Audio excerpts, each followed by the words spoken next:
on, I gotta check it, people. I don't believe it's live.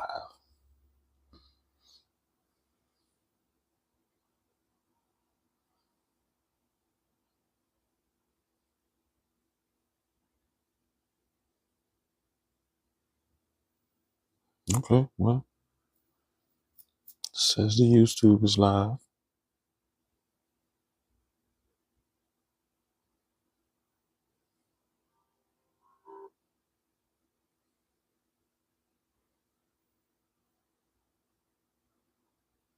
All right.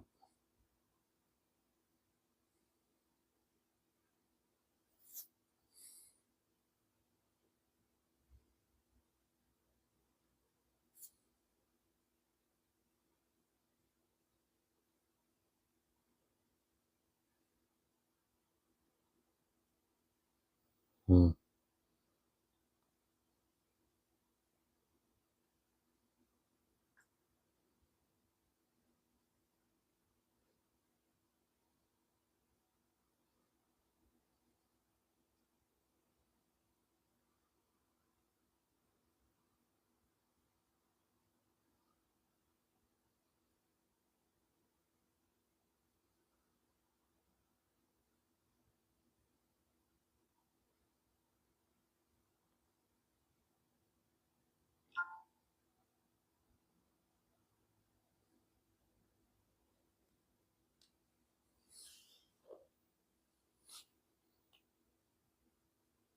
All right. We might have our life together now. I just ate some fried chicken. I did not though. Some lip balm for sure.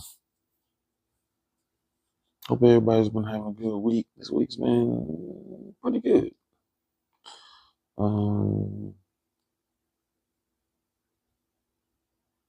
Had a couple disagreements.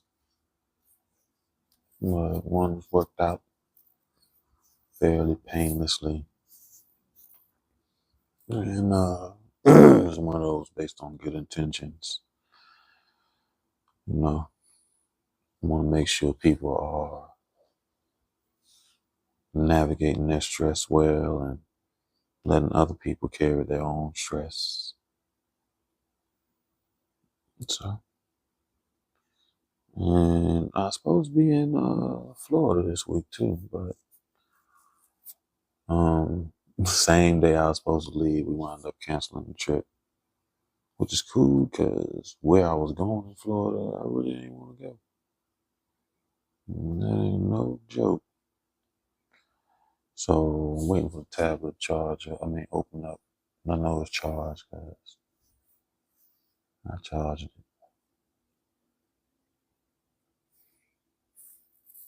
But I guess we can work on the lights.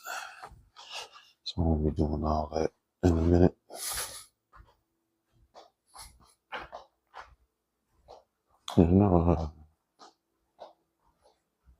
YouTube has been dropping the video in the last couple of weeks, which is wild because whenever I go to my page, the whole video is there. But I always wind up getting somebody who was on YouTube and YouTube dropped. So hopefully we won't have those issues today. What's going on with my technology?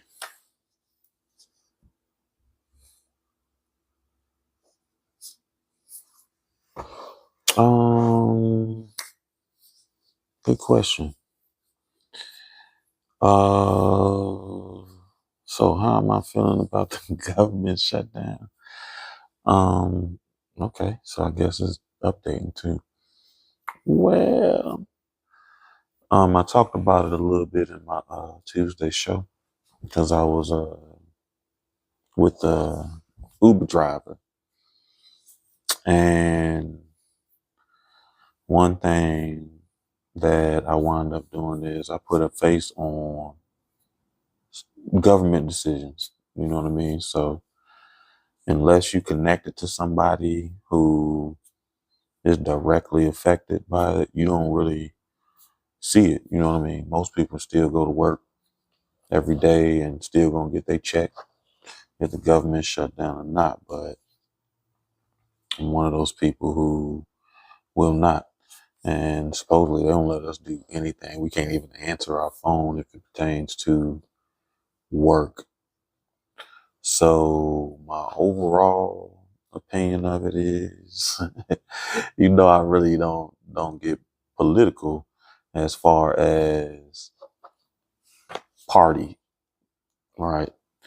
But what I need these foods to do is to work it out. I don't care if you Republican. I don't care if you Democrat. You both voted for somebody to represent your values, your wants, your needs, and the needs of the people. And we need for them to be able to work together to help the people. Make sure we aren't affected by, for lack of better words, their partyisms, where they get so caught up in their party that they can't do what's right for the other people. But yeah, I need them fools to work it out. So that's my thing. Uh, um, yeah, which is wild, which is wild, and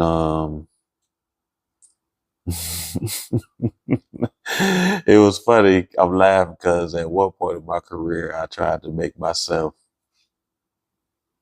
government proof, right? In the sense that regardless on what they do, I still get my check, and I did. I mean, when sequestration came, and I had to lay off about 40 or 50 people. As hard as that was, and as tough as that was, I was like, this is why I made some of the decisions I made, so I could be the person telling people than the person getting told, because I was the person getting told a bunch. So I did a good job with that during the pandemic. Checks was good.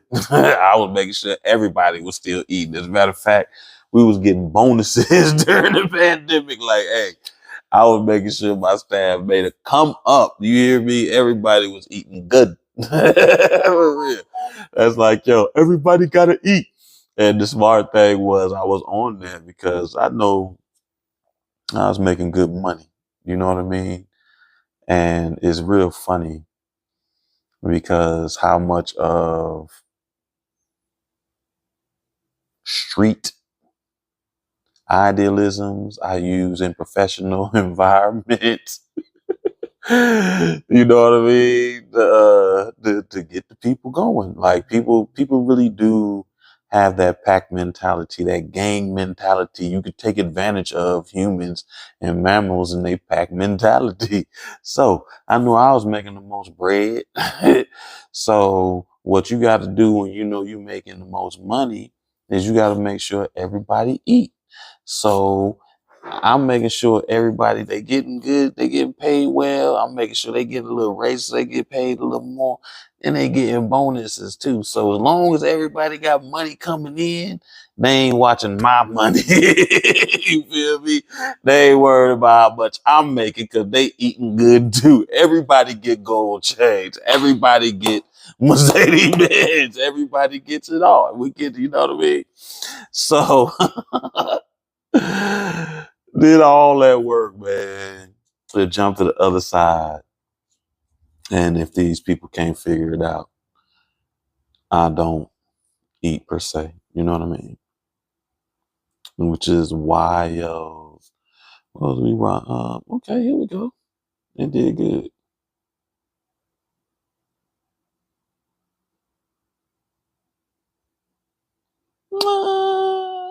Hey, well, that was smart moves, but now, I mean, is it smart?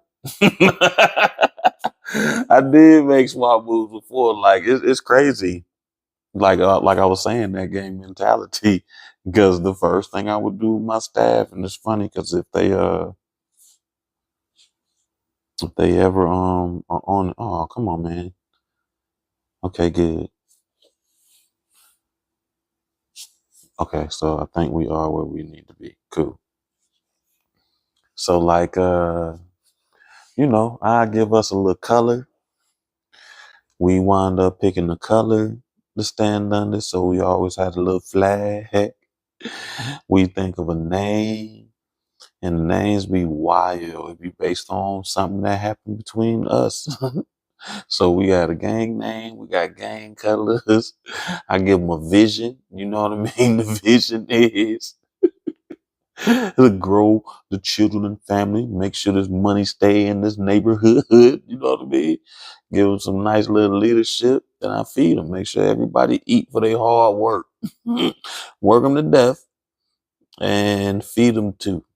And people don't realize how hard you working them, and you work hard too. So as long as they see you in the grind with them, they got down do a little different. But yeah, I did look it up yesterday. I ain't checked today. I don't know, I'm rambling on a little bit about it, but you asked, that's a very good question.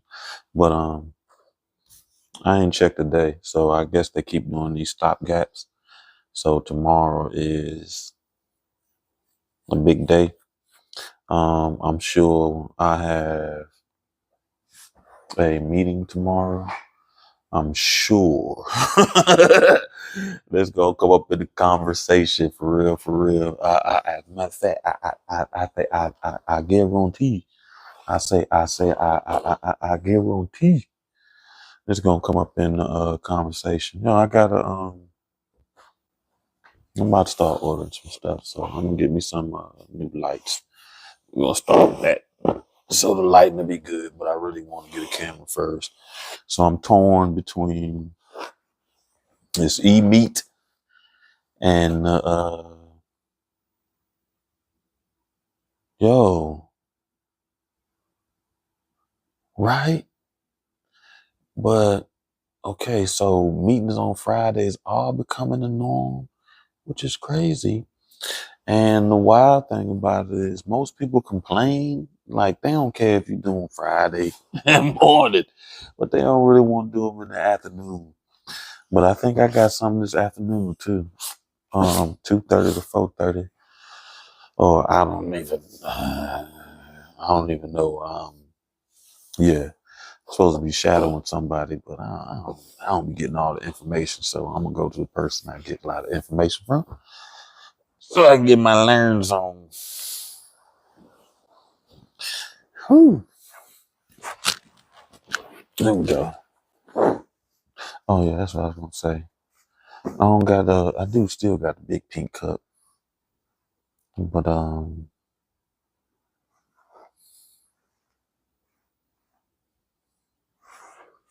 ain't got it out today. I got the different cup today. Not too much going on.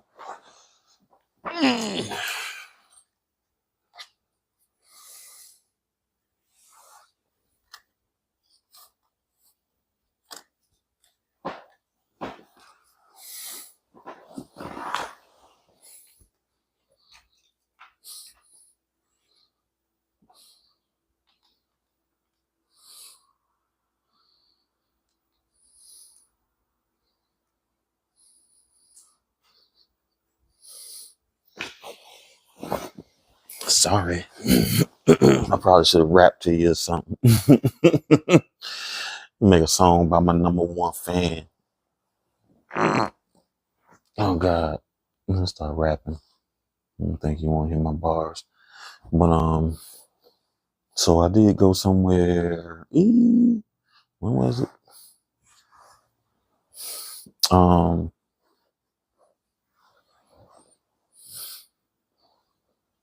Last week. Where was I? Virginia. When we ain't go live. Was at a conference. So yeah, we growing and this these lives kind of like flying the plane and building it at the same time. So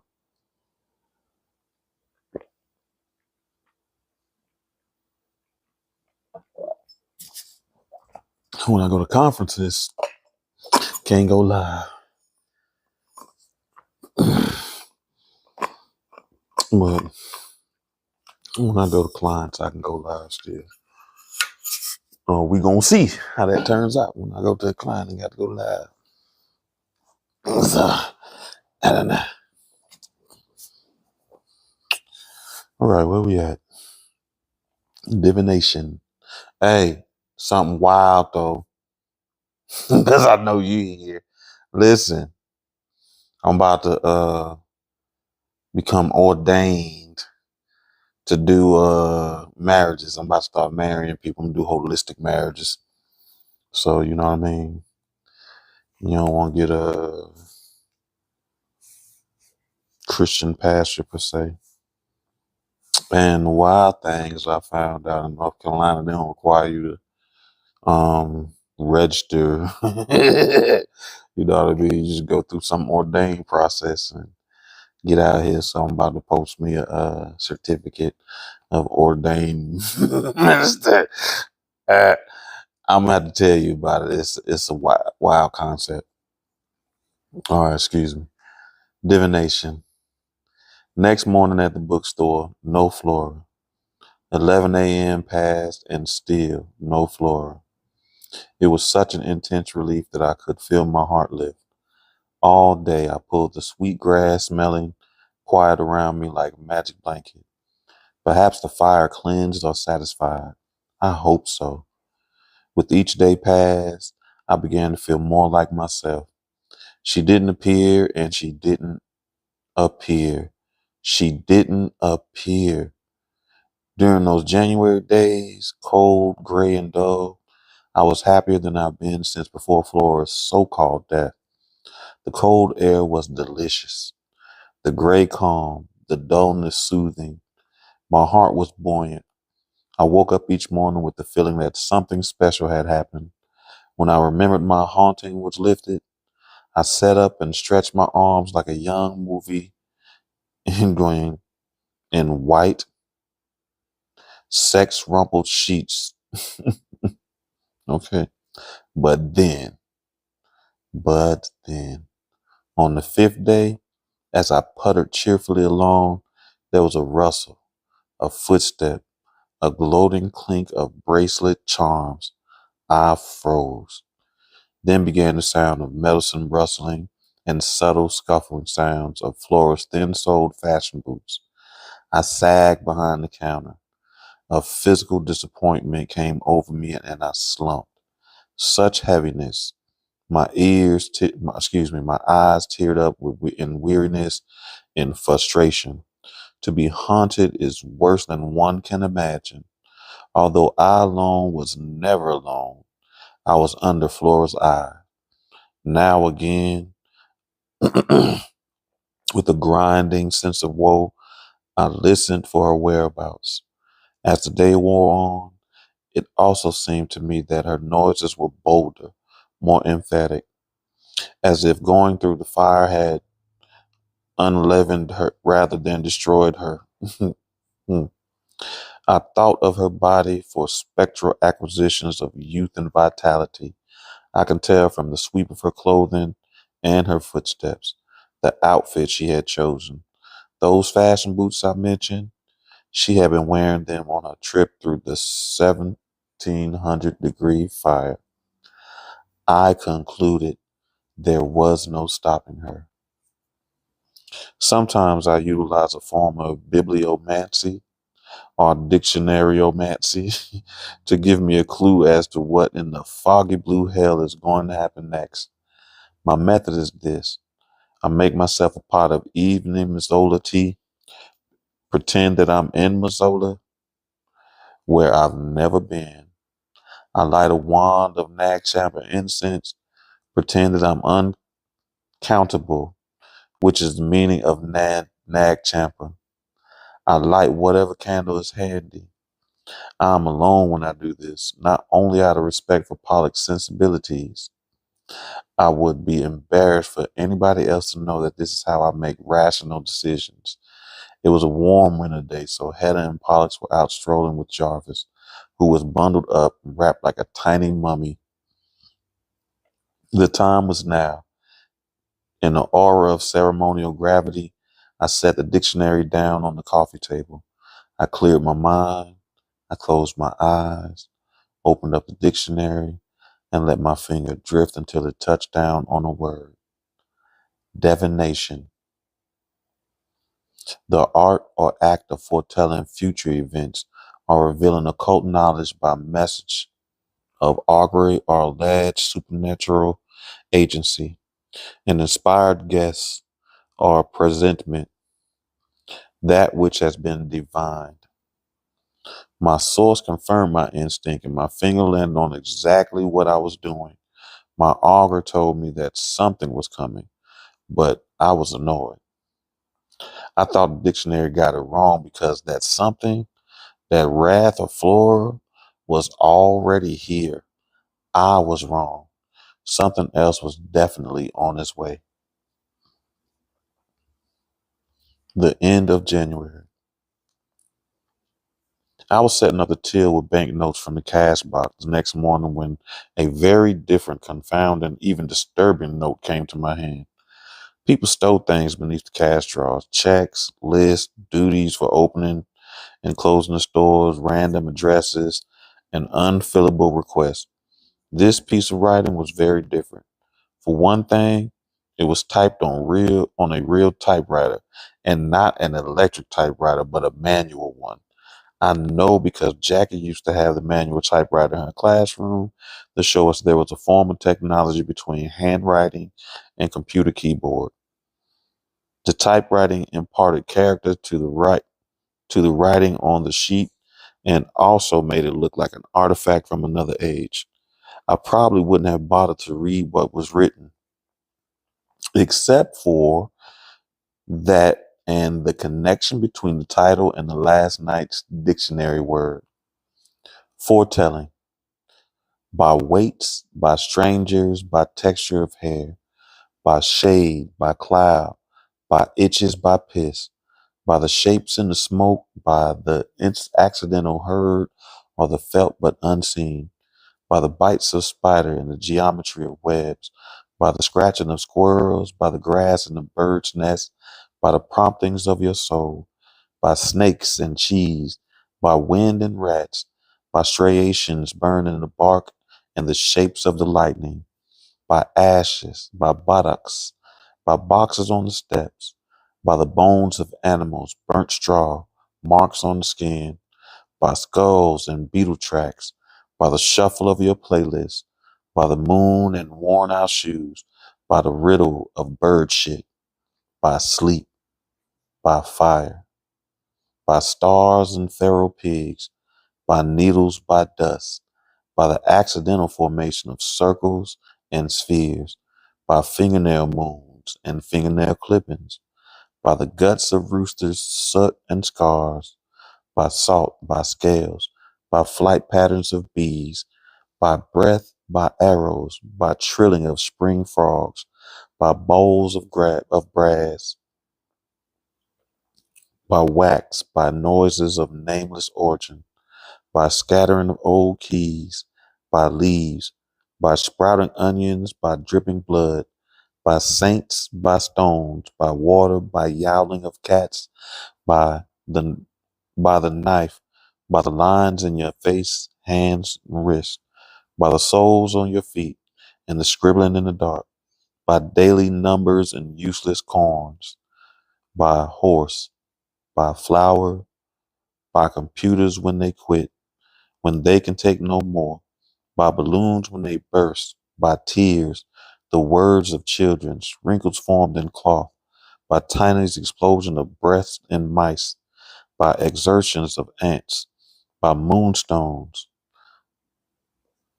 by metal, by teeth, by shadow, by sneezes, by what's in a thought, by your nose and eyes, by who you are, by science, by what's outside the window at that door.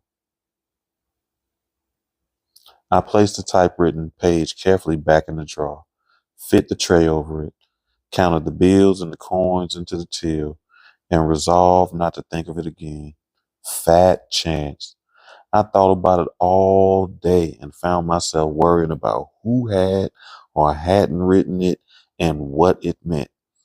After I found foretelling, it seemed to me that things started moving faster. The effect of the barrage of typed words was odd. I felt I should be doing something to get ready for something I could not define. The foretelling was divination and a warning. Let me in. I guess this is the next section of this little book. Let me in. February 2020. All right. This book ain't old at all. I mean, they're not even in a different time period. Most of the time they be like February 1967, 1874.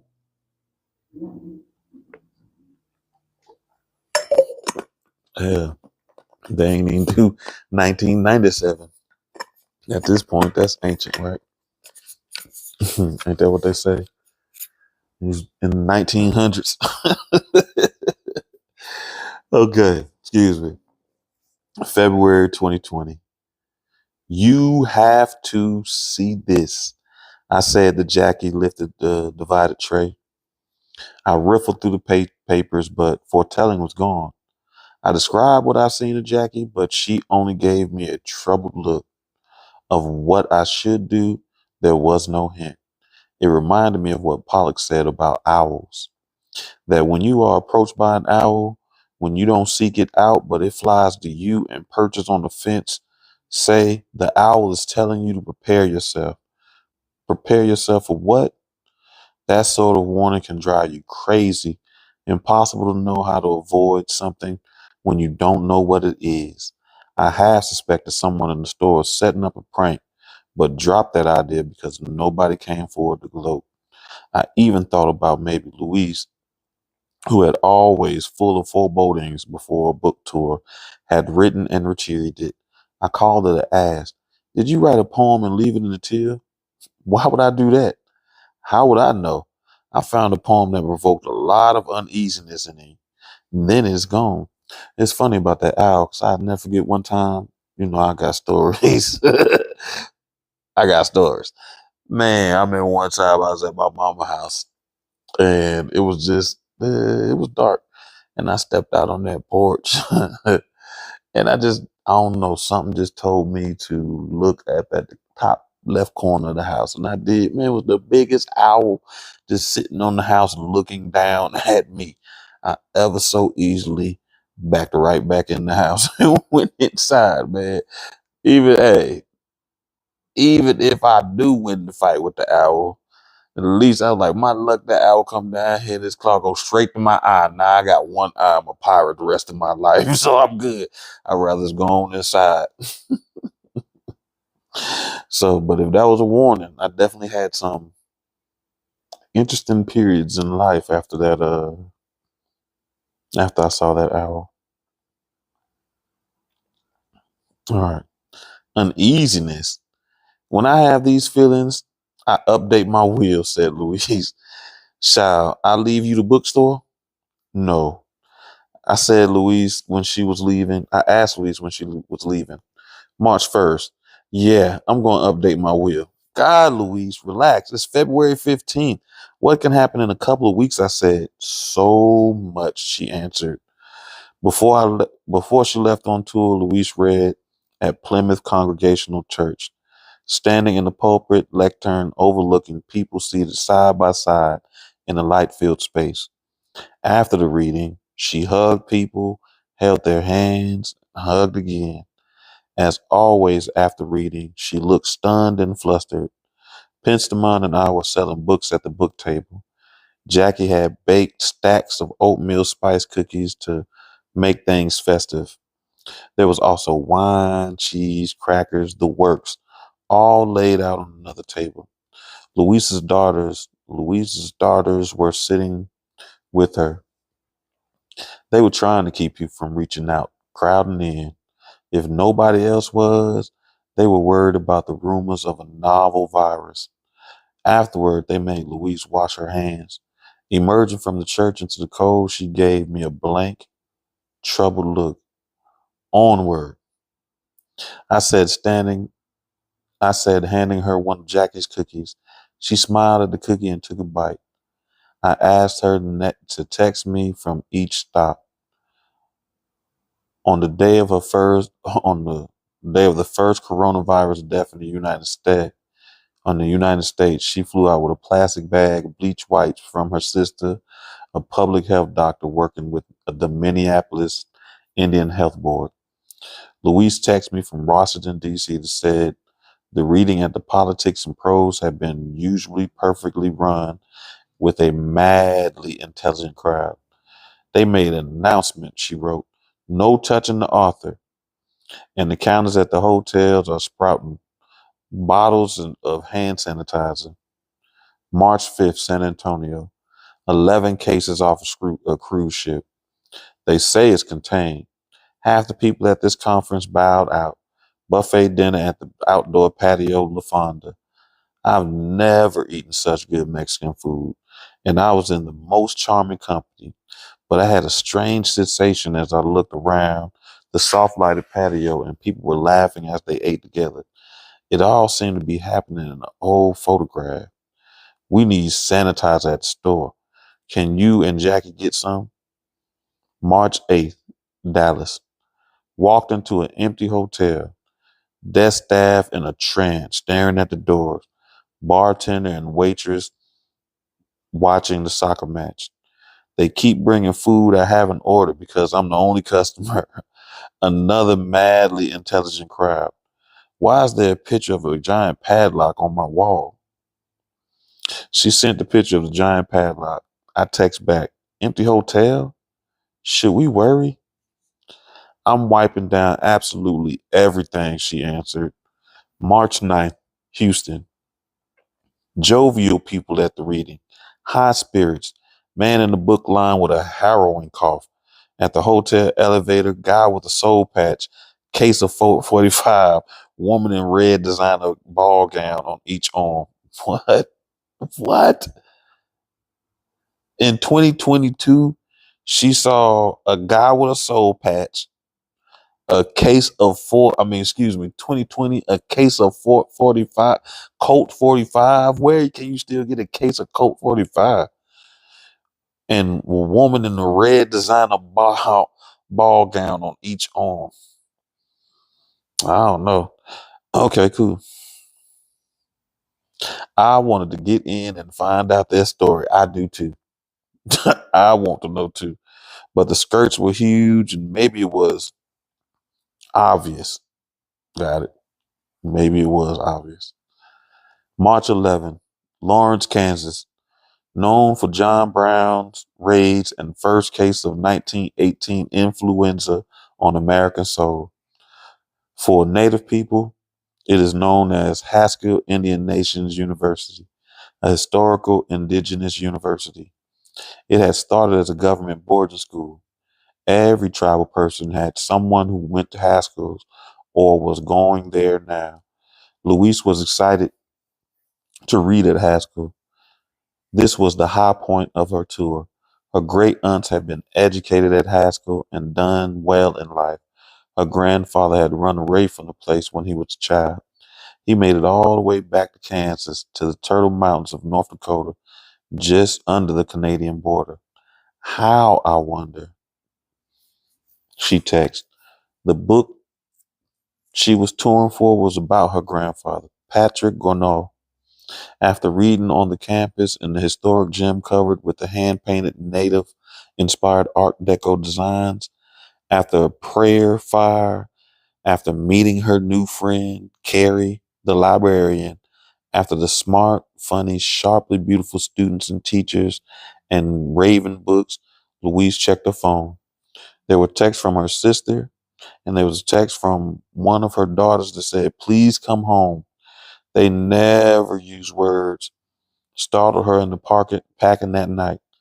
By the next day, it was clear death was in the air.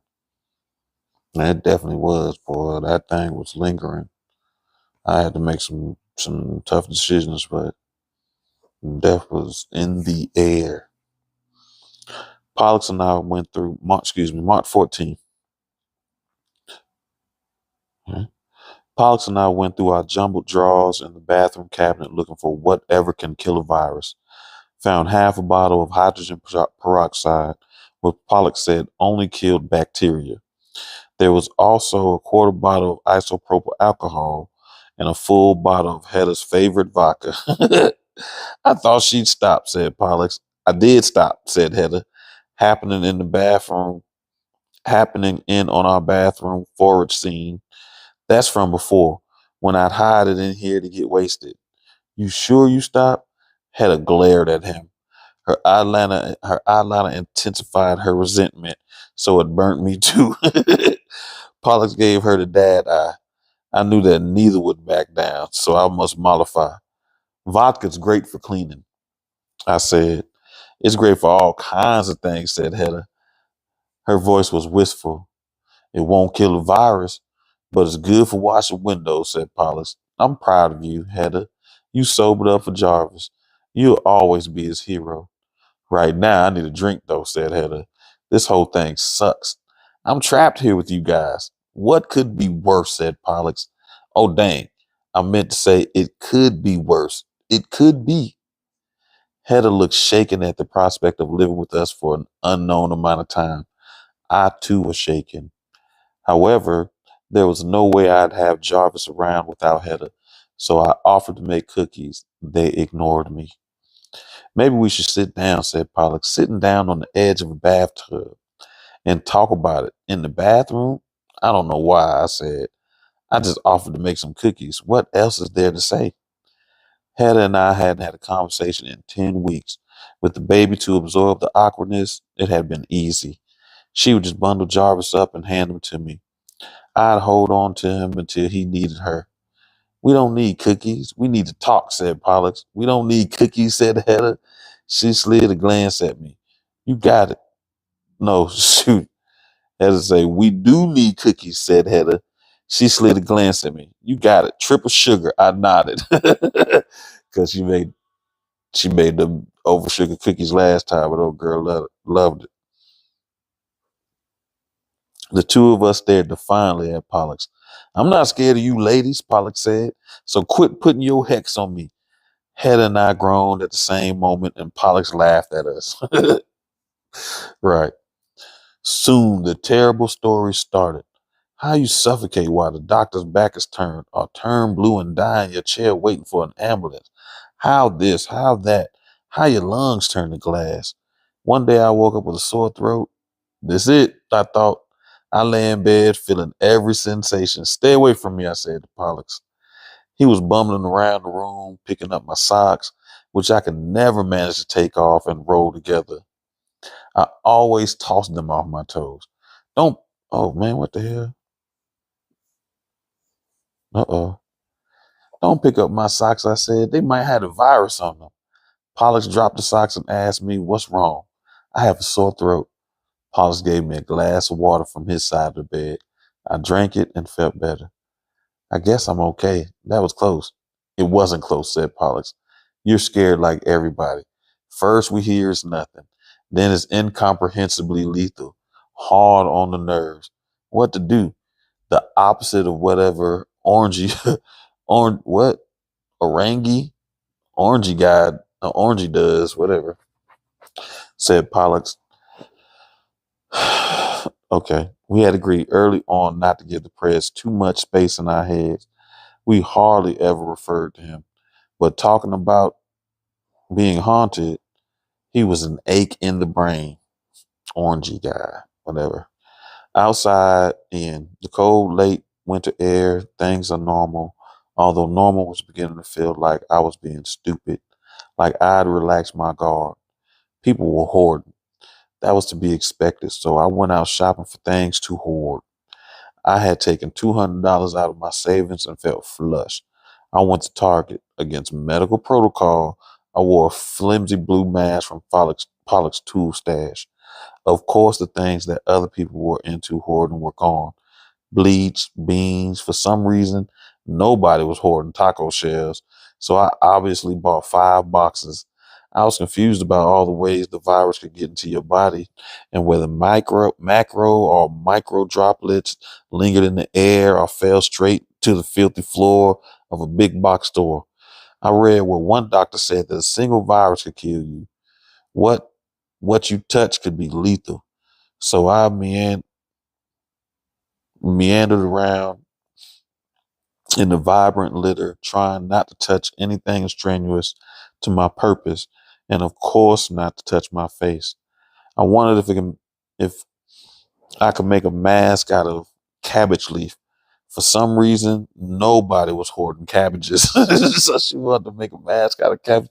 I should have paid attention to what nobody was hoarding. Nobody wants cabbage, I guess. So I bought 6. I went over to the pet aisle and remembered why I never kept a dog for comfort. Look at all those things they need. I bought the last box of tissue and a pair of cheap black sneakers. Back in the canned good aisles, someone had restocked a patch of beef stew and there was a single can of SpaghettiOs. SpaghettiOs. Hmm. I reached a hand toward the SpaghettiOs. Another hand slipped beneath my hand and tore the can away. It was a woman wearing a floral scarf tied over her mouth. Her eyes darted around. She continued down the aisle, throwing every can she could reach in her cart. She was an ace hoarder, but I was not going to take up the challenge. I let her get all the chocolate in the candy aisle, but she left the chewing gum. I bought some of that. Think shelf life took you. I ca- I counseled myself. A tube of frozen cookie dough, a box of frozen corn dogs, off-brand shredded wheat. It was time to check out. The jittery focus, the devastated shelves, a couple of fights breaking out over paper towels, a swarm descending on an employee trying to restock toilet paper, madness in people's eyes. It was like the beginning of every show where the streets empty and some grotesque, majestic entity emerges from a mist of fire. Jesus Christ. Yeah, she's definitely an author. So melodramatic.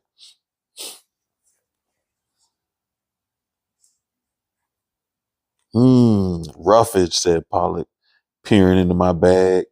We were out in the garage and he decided to let everything we didn't need right away stay there until the viruses on their surfaces gave up.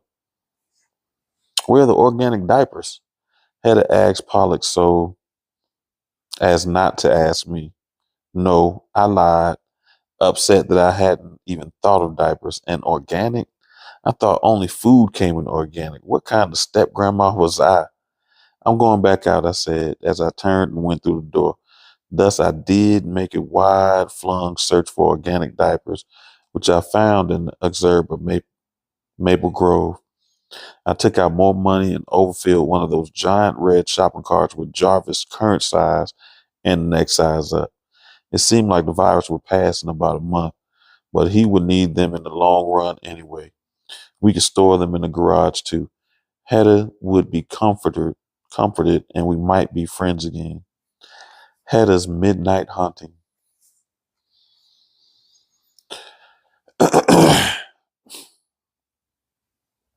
When she thought how weak, how careless, how drunk, how selfish, how unknown to a true self she had been, Hedda's door slammed down.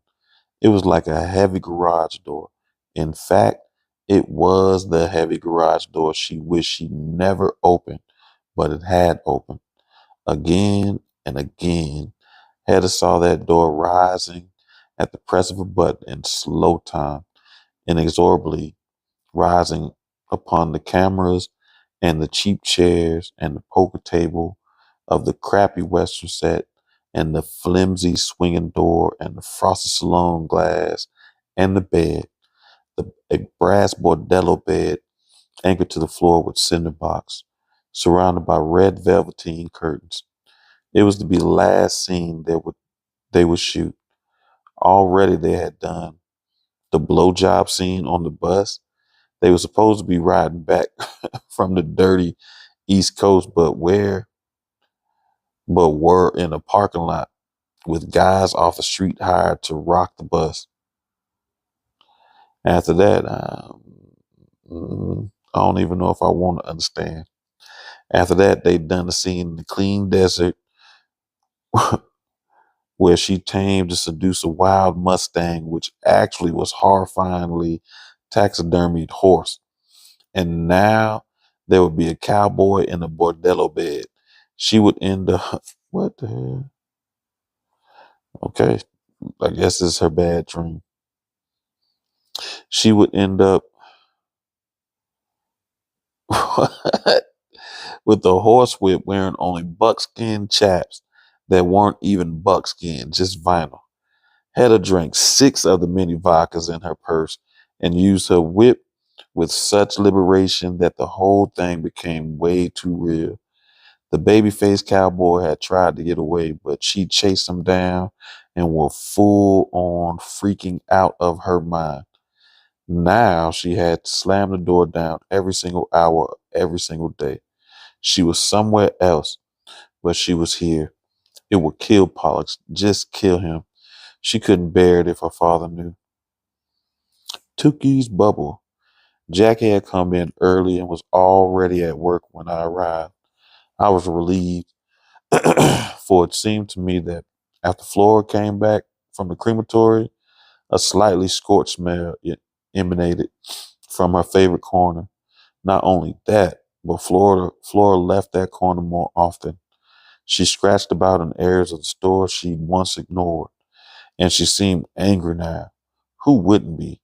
Consigned to fire, crushed, crumbled, poured into a box. When she kicked that stack of books over so violently that she slid the length of the store. Another time she stamped the floor so hard a display of hand-painted earrings rattled. I felt her rage as a low-pressure system that drained goodness from the air. So I was glad when Jackie brought Druggy, who was old and loved to sleep. When not asleep, she'd stand beside me, never asking for attention, as she knew I was not a petter of dogs, but selflessly guarding me just the same. Flora never approached. We hadn't figured out whether we'd stay open. In fact, and business was, of course, dragging. People needed diapers and whiskey, not books. We improvised masks and took shallow breaths around one another. Penstemon had once worked in a craft distillery mixing artisanal cocktails, and she scored a jug of alcohol. She even found a spritz bottle. So for that day, we had 5 customers. They didn't wear masks or anything, but they had all nervously sanitized their hand. We still didn't know. Did you get it from handling mail, handling books, touching surfaces, from sitting on a toilet seat, from turning on a faucet on or from breathing? Maybe maybe from sneezing, coughing. What is it? Where is it? Anything and everything might kill you. Spectral, uncanny, deadly, but not. It was terrifying. It was nothing. Around that time, around the time that Flora made her usual rounds, Druggy groaned and got to her feet. She walked over to the fiction section and sat, looking up expectantly. I knew immediately that Flora must have gotten hold of some dog treats. Don't ask me how that works when you're a ghost. But Druggy only said like that when someone was holding up a liver snack. Hey, Druggy, I called. Come. We had a bowl of treats for dogs that came with customers. She knew about it, but ignored me, kept staring expectantly at the air. Look, Druggy, I said to Jackie. No, look at Druggy, I said to Jackie. She's old, slipping a little. Sometimes she just stares into space. I don't want to argue, but I knew better. Flora was trying to buy Druggy off. I pumped a little sanitizer on my hand and wrapped another book. To our surprise, a few people showed up. Orders trickled in. Gruen made a t-shirt mask. Asima came in wearing a purple bra cup over her nose and mouth. Man, listen, it was tough times. Somehow she had made it cool. Jackie pulled up a neck warmer. Pollux wore a red bandana like an outlaw. I had a torn up pillowcase. The new rules for being alive kept changing. Pollux and I went on furious long walks to break down our anxiety. At least I could calm down by holding a tiny citizen. For Jarvis wore a blue paper mask, a flimsy yellow and green flowered bathrobe tied to the back, and purple nitrile gloves from a box that Heather scored from Walgreens. Jarvis was beginning to use his gummy little smile on me. Sounds, too. Long, sacred vowels. His favorite consonant was the drawn out mm. He said "om" a lot, which transported me to a high plane. He had improved his dauntless stare and took faintly critical joy in my face. His eyes roamed over my features, then lighted up as though he found something about my face extremely pleasing. Sometimes Hedda gave me a bottle of her own milk. She was that good a mother, and I fed him. His eyes rolled as the milk hit his tiny stomach, and sometimes he fell asleep. When a baby falls asleep in your arm, you are absolved. The purest creature alive has chosen you. There's nothing else. The reports kept saying that those who died had underlying health issues. That was probably supposed to reassure some people. The super healthy, the vibrant, the young. A pandemic is supposed to blow through distinctions and level all before it. This one did the opposite. Some of us instantly became more mortal. We began to keep mental lists. One morning, we started fighting the odds. You get an automatic point for being a woman, said. What? What? You get an automatic point for being a woman, said Pollux. Plus 10 years younger. That's 2 points. I think we both get a point for having blood type O. I've heard type A is more susceptible. Really? I'm not sure. I'd question that. I would too. We have to subtract those points anyway for being a teeny bit overweight. Literally, they go through all the pre-existing conditions you can have. Okay, let's cancel those two factors out. Asthma, I lose a point for having asthma, said Pollux. You get a point for not having it. Although now they're saying it might not make a difference, but I'll give you a point. Thanks. Lung strength, is that a factor? Sounds like it should be. How do we measure it? Wait here. I got this thing they gave me when I had an attack. I knew where it was, a peak flow meter. We both blew the mark in the yellow zone, so called it even. In spite of asthma, he ended up having a few more points, so we were handicapped the odds by parsing out how long the illness would last. Hospital, no hospital, oxygen, no oxygen. But when we got to the ventilator, we broke. We grabbed each other and held tight. No, I cried. No way, baby. Don't get sick on me. Don't get sick on me either. And if I get it, let me go. How could I do that? My fucking God. Pollux held on to me and we gripped each other, rocking back and forth. Once our mutual panic attack was over, we lay on our bed, purified and still. I stared up at the tiny crack in the ceiling. Pollux was getting dressed. Said he fixed me a chili dog for breakfast. That's the breakfast of champions, I guess. The ceiling crack wavered. It grew sharper, darker, longer. The thing I knew was that anything happened to Pollux, I would die too. I would be happy to die. I would make sure that I did. That's interesting. What that mean? All right. Eagle delivery. While we're here parsing out our vulnerabilities, the doorbell chimed. We were too deep in those throes to answer it, but Hedda had answered it. I'd heard her down in the kitchen. Package from the U.S. Fish and Wildlife, she called. I jumped up. It was the eagle that Pollux had applied for. He carried the package outside and unwrapped the frozen bird, lifted it up from the bed of dry ice, had to put 2 blankets around Jarvis and came out too. Pollux arranged cedar fronds around our picnic table and placed the eagle on top of it. He burned sage and sweet grass and put tobacco on its heart. It was an immature eagle with mottled feathers, had a jiggle to baby. I put my hands up my sleeves and shivered. The eagle stared into death with blind eyes. Pollock sang, and we regarded as foiled magnificence. Our last customer. We were getting ready to close the store for what we thought might be as long as 2 months now. I was looking over the day's reports when dissatisfaction came into the building. His fingers roamed along the spines of the books, sometimes tracing one, pulling it out, read the first line. Since he'd read The Blue Flower by Penelope Fitzgerald, he and I had compiled a list of short, perfect novels. Short, perfect novels. Too Loud a Solitude by Bohemian Harab, Train Dreams, Dennis Johnson, Sula, Toni Morrison, The Shadow Line by Joseph Conrad, The All of It, Jeanette Hayne, Winter in Blood, James Welch, Swimmer in the Secret Sea by William Cotswinkle, The Blue Flower by Penelope Fitzgerald, First Love, Ivan Turgenev, Wide Sargasso Sea,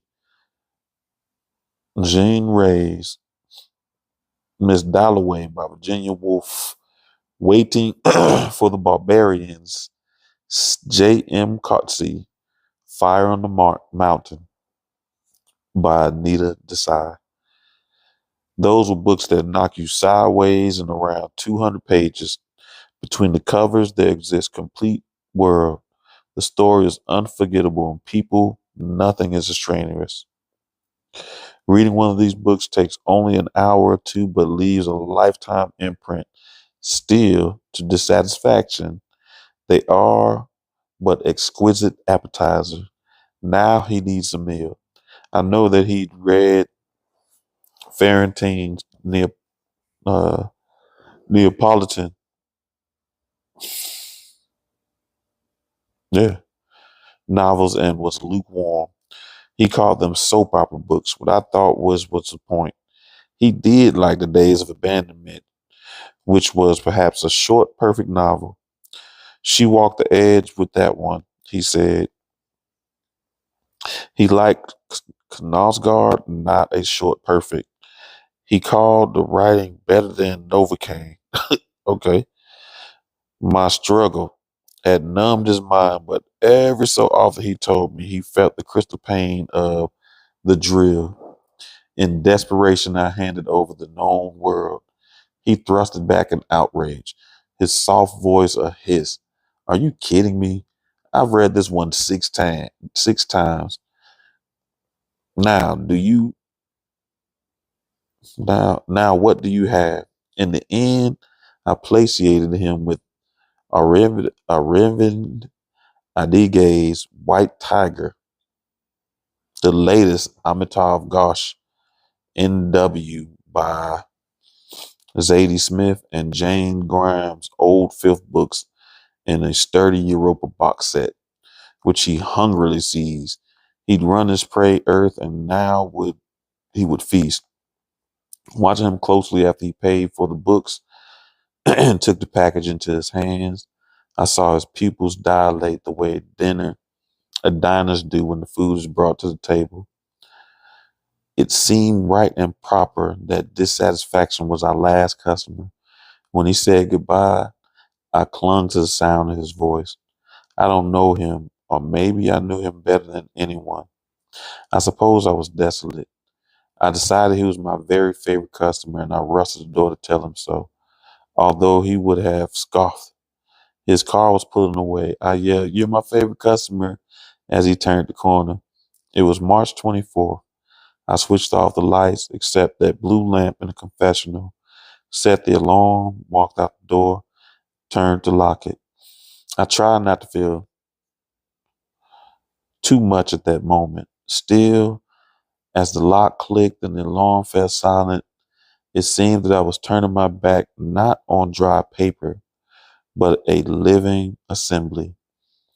Of course, as I do often, I forgot something inside. Without thinking, I walked straight back in through the dark store. I had to pass through the stocks to get to the lights in the office. Halfway in, I knew this was a mistake. She made a slithery sound right behind me. I ran for the lights, reached into the dark office for the switch.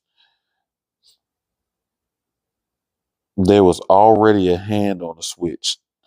Somehow, someday, I always knew there would eventually be a hand on the switch I reached for in the dark. My brain seized up. My first reaction is to fear is the last shout. I slapped the hand away and hit the switch. Instant light, nothing, nobody, no sound, but the touch lingered like a paralyzing bite. I wrung my hand, I grabbed my bag, and left every fixture blazing as I walked out and locked the door.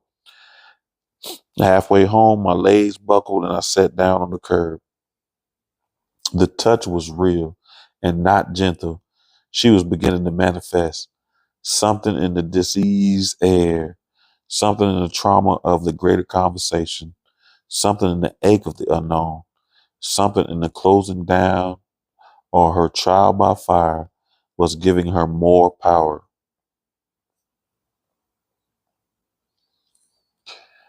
Okay, I'll read this last little section. Then we wrap it up. The day after we closed the bookstore, everything shut down. That night, Pollux and I drove the east to Eat Street to pick up Chinese food at Rainbow, a place we've been going to for years. It was only 6 p.m., but it felt like 3 a.m. Shop windows were hollow blurs. The parking lot was clear except for an ominous idling Humvee. I slid out of our car to get the food, had the urge to tiptoe or sneak. Two young people sat in Rainbow's entryway talking on their phones about a party. One of them said, "Nah, I'm young." The owner, Tammy, brought the order and said, "Thank you," in a tone I'd never heard. I took the order to the car and put the bag on the rubber mat next to my feet. The complex smell of Chinese food seeped up like a drug. I glanced down at the staple paper bag on the floor. Soft circles of oil from the takeout containers had soaked into the brown paper. I thought they were beautiful. Honey walnut shrimp, crispy tiger beef, garlicky green beans. I reached over and held Pollock's wide hand as we slowly drove along. There was a slick of rain on an empty, peaceful streets. "Why can't it always be this way?" I asked Pollux. He gave me an odd look. I turned aside. The empty street swished beneath tires. Perhaps I should have been ashamed. Why was it that I felt that this was the world I'd always waited for? Louise was the opposite. So despondent after we closed the store that she kept sending out long, garbled emails that were supposed to buck up our spirits, but did the opposite. The store was nearly 20 years old. That's a big chunk of life. Jackie, especially, had been through some lean times with her and knew she would be casting frantically around for a solution. But how to find a solution when we didn't yet know the shape of the problem? I also knew in these times Louise relied on something else. She had this weird sense of destiny about the store. It was more than a place. It was a nexus, a mission, a work of art, a calling, a sacred craziness, a slice of eccentricity, a collection of good people who sifted and rearranged but cared deeply about the same one thing: books. One morning, Louise called, jubilant. "We got essential worker status, Tookie." "Yeah, that means we're essentials." "Okay. It means we can stay in business, not open our doors, but keep selling. It means our state considers books essential at this time." I'm surprised we got word so soon. It was practically the day after we applied. I was silent. "Essential," she gloated. "Well, yeah, we're doing school orders." "I know, but we didn't say that. We just applied as a bookstore. It means we are essential, Tookie, I guess." She hung up on me. I know that was meant something huge to her, but to me, it just meant more uncertainty and jiggered together adaptations. I wanted to stay in the shuttered serenity that Pollux and I had traveled through on our trip to the rainbow. Going to work meant I had to go back to a place where a ghostly hand might beat me to a light switch, or someone might kill me by touching or breathing on me. Or worse, I might touch, shout at, talk to, and kill somebody else. No, I really didn't want to adapt unless it meant staying in bed. If life had to go on, I wanted life before a ghost, before the light switch, before this virus, before buried murder book that infected my dreams. To avoid exposing the entire staff to the virus, we decided that one person at all times would work the entire day shift. One person alone in the store sounded pleasant to most of us. We were by a large introverts, but I knew that for me, this so-called isolation would be far from peaceful. And there we go. Doo. All right. I don't know. You was talking to me? I ain't even see. Oh man, we were reading the sentence. I ain't even catch it, bro. It is the sentence. It doesn't even. You know what? I got to do better. We're reading the sentence. The sentence. It doesn't say it. And I thought it says it on there for you, but my bad, family. I appreciate you joining and watching us. Book club is every Thursday night. We do random books. I do a poll, and you can check it out. I got so into the book, I ain't even know people talking. And Tuesday nights, I do live energy readings. You can check that out too. Or you come on the show. It's on Facebook, where else? YouTube, and on Twitch too, bro, and Instagram. So you got some time, keep supporting, follow, like, subscribe. I guess I got to start doing that too. You know what I mean? Or just join in, man. Let me read to you. All this is in the purpose of trying to help people heal. And one thing we do is trying to reconnect some of our childhood things that we love. And I come from an education background, so I know kids used to love getting read to. And so I'm trying to tap into that child and people and read them.